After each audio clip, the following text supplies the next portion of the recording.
Welcome to this explainer. Today, we're diving straight into the massive 2025-26 CBSE school reforms. Now, if you've been tracking Indian education policy lately, you know these updates can feel pretty overwhelming. But don't worry, that's exactly why we're here.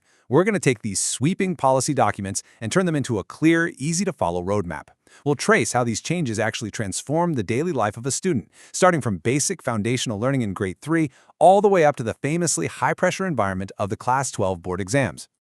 Okay, so here's our agenda for today. We're going to cover 6 key areas: the new CBSE vision, grade 3 digital audits, the 3-language formula, revamping the board exams, upgrading teaching with STEM, and embracing the change. Let's jump right in. Section 1. The new CBSE vision, from rote to competency. To really get why these specific rules are changing, we have to look at the philosophy driving them.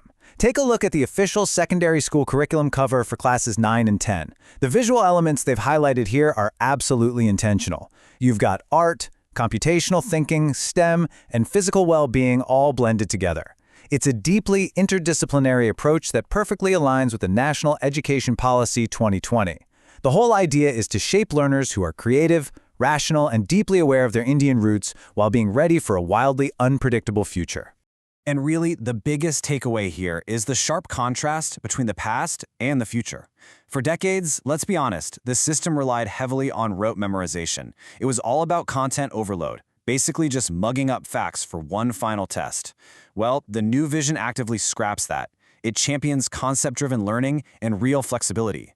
Going forward, assessments are shifting to evaluate true core competencies. It's all about practical application now, rather than just passive memorization, and that is fundamentally going to change how students experience their daily classes.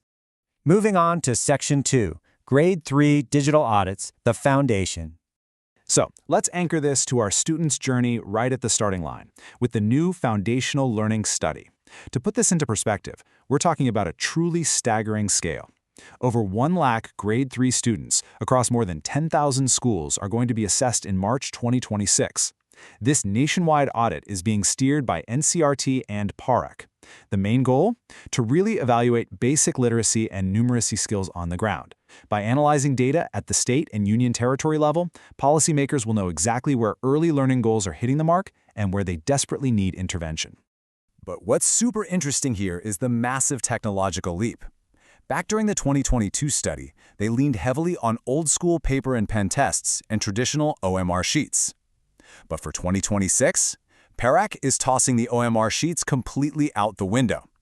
This massive test is going entirely digital, run right on tablets. It's a technology-intensive approach that officials say will drastically boost the accuracy, speed, and absolute reliability of the data they collect. Which brings us to Section 3, the 3-language formula, the middle years. So, as our student grows up and hits the middle and secondary years, specifically classes 6 through 9, they're going to encounter the revamped compulsory language policy. The idea here is to build a richly multilingual classroom. Let's look at how this plays out.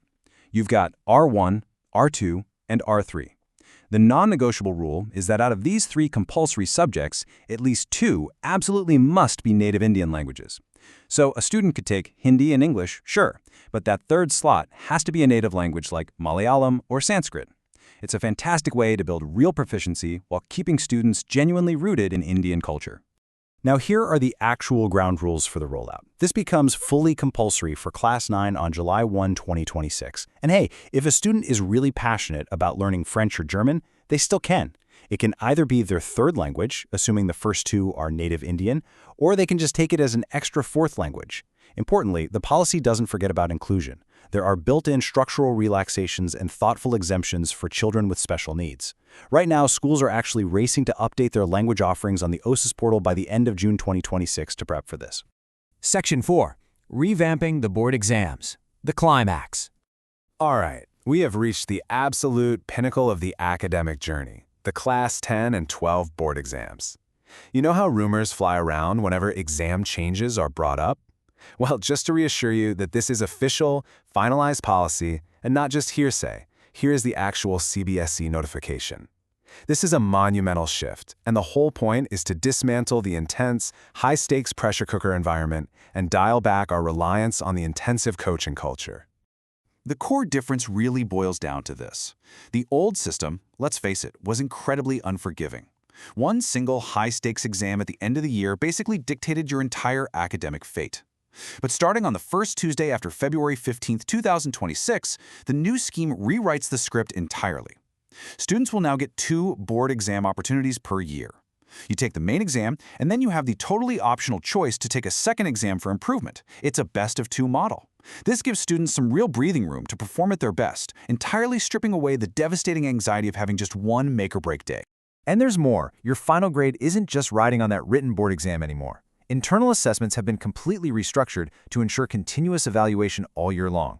The marks are meticulously broken down. 5 to 10 marks for periodic written tests, 5 for your student portfolios, 5 for enrichment activities, and up to 10 marks for practical projects, experiments, or speaking tasks. Basically, your final grade is actually going to reflect your consistent effort and true understanding over the whole year, not just how well you memorized a textbook in February. Section 5. Upgrading Teaching with STEM. The Enablers. Of course, all of these amazing student-centric reforms, the digital audits, the continuous evaluation, they literally cannot work unless the educators behind the scenes are fully prepped and empowered. So, teachers are getting a serious upgrade too. Every single year, teachers must undergo a minimum of 50 hours of mandatory continuous professional development.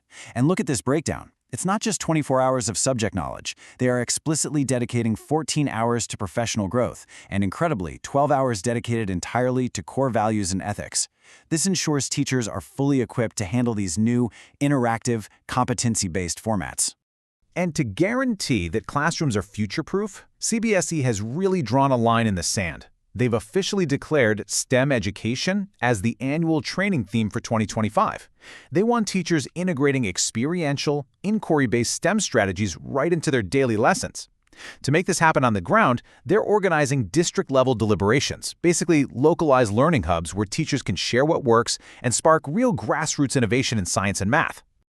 Finally, Section 6, Embracing the Change, the Timeline. So we've covered a lot of massive moving parts today. How does this all actually roll out? Well, this timeline maps it out chronologically, showing a very clear, manageable plan. In March 2026, those big tablet-based Grade 3 audits kick off. Then in April, the new interdisciplinary secondary curriculum officially drops. By the end of June, schools need to have their language offerings updated on the portal, which feeds right into July, when the 3-language formula becomes totally compulsory for Class 9. And then, zooming ahead to February, the brand new 2-attempt board exam cycle officially begins. It's a tight, purposeful schedule.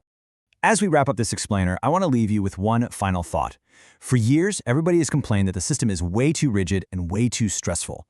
Well, the architecture is officially shifting. It's now built to empower you, prioritizing your mental well-being and real-world skills over just memorizing a textbook. The support structure is finally there. So how are you going to step up, grab hold of this new flexibility, and use it to truly thrive on your own unique educational journey? Think about it. Thanks for joining me on this deep dive.